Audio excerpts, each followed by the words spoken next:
May tanggap tayo dito ng washing higher na brand. Ito single tab. Ito yung model nya HW-60XP. Ang problema nito is itong main drive gear, nilagyan dito ng oil. Akala nila madala sa oil lang, ang baho. Oil ng truck pa naman yung nilagay. Bihira.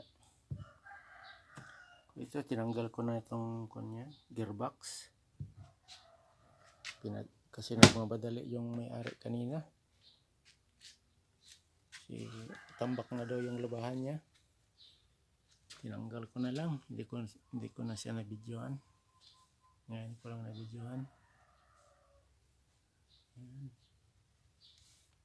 Tanggal na yan doon sa ilalim. Yan. Sa ilalim wala na yung kanya. Gearbox.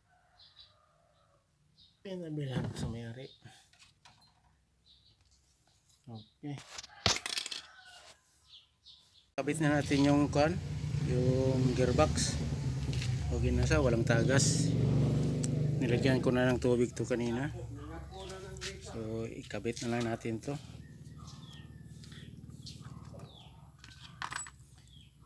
So kabit natin tong pulley.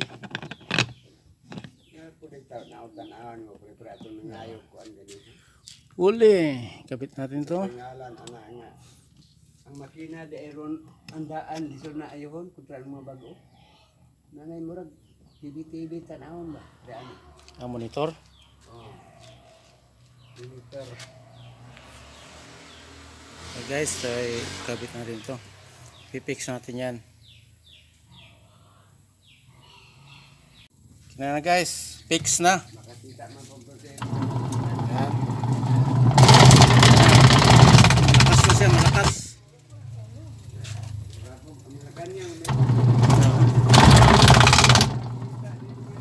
Okay. Goods na ni guys. Goods na. Yung higher na ginawa natin.